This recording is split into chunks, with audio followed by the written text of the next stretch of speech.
how MOOCs changed the education industry, and more specifically about the information goods that the MOOCs provide. So what are information goods? A commodity whose market value is derived from the information it contains. In contrast to material goods, information goods exist digitally. Some examples of information goods are ebooks, films, and newspapers. So, then going back to the question how MOOCs changed the education industry, we now zoom in on the education industry, which looked like this in the early 1900s. And then 100 years later, it remained almost unchanged, both with the following properties. With a formal setting, physical classroom, and then class starts at a specific time. But since the rapid growth of technology, many new technologies have been made available. One of those technologies is e-learning. Some properties of e-learning are that you can decide when you want to study, and you can also decide where you want to study. You can even study during dinner. There are more differences compared to traditional learning. In the traditional classroom, you are surrounded by your classmates. If you study through e-learning, you study by yourself. This requires discipline and motivation. In e-learning, nothing is mandatory, so you might forget to do your homework or as well as procrastinate. Now let's talk money. Traditional learning is more expensive. Some costs that you do not have with e-learning are traveling costs, mandatory books, perhaps an accommodation. All in all, e-learning is more affordable. Now we go more specifically into one part of e-learning, which is MOOCs. MOOC stands for Massive Open Online Courses. Basically, online courses that can be accessed by a large number of people. Example of MOOC platforms are Coursera, Udacity, and EDX. Now let's zoom in on their business model. How do they generate? They are open to everyone and sometimes even free of charge. So then the question is, how do they make revenue? Well, part of their business plan is their pricing and bundling strategy. The following example is from Coursera.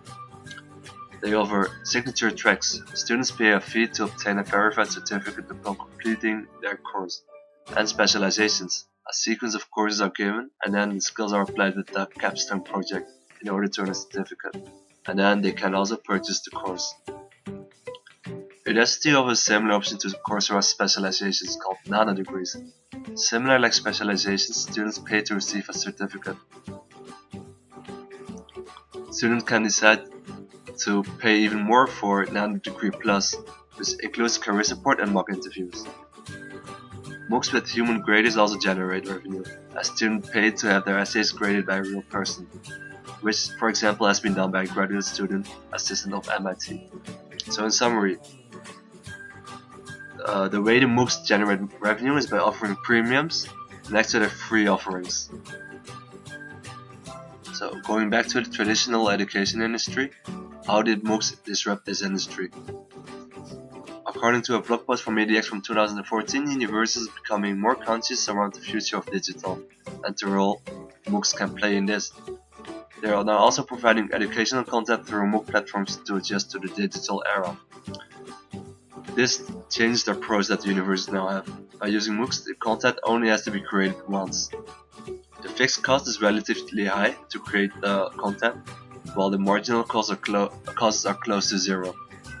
This leads to the content being reusable, so you can sell the same thing again and again. The pricing of the content also differs from how the traditional prices are made up. MOOCs offer personalized pricing, for example by offering financial aid to those who need it. They also offer different versions of the content with different prices, for example the Nano Degree Plus, and lastly they also bundle their courses into a specialization sequence for the customer.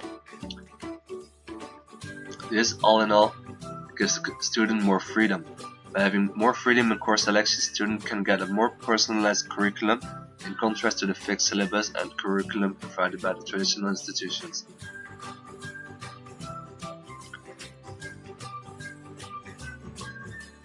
Another thing that has changed is geographical limitations. Previously, students could only enroll into institutions that were within daily traveling distance.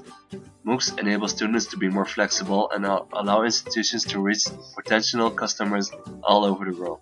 Now, let's take a look at how the e-learning industry disrupted the traditional education industry with the 4 5 forces.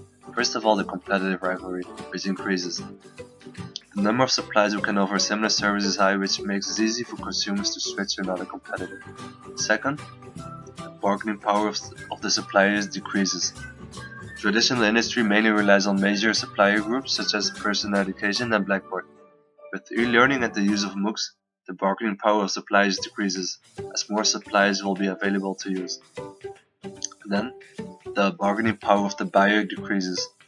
The bargaining power of the buyer is already low, as most governments decide on the fees for universities.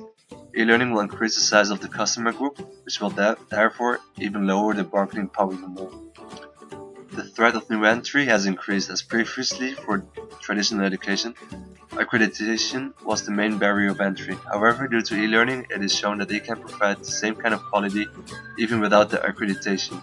Finally, the threat of substitute increases, as e-learning or MOOCs offer attractive price-performance outcomes, and MOOCs are mostly free and is easy to switch to. Future predictions. Recognition of online course certificate by employers. Throughout LinkedIn, we noticed that more and more employees are including their online course certificates into their resumes. Employees seem to recognize online certificate as valid. We expect in the future that employers take online certificates seriously and encourage employees to master their career-related skills with the help of MOOCs. VR technology provides the opportunity to further engage in online content and interact with professors or classmates in a three-dimensional way.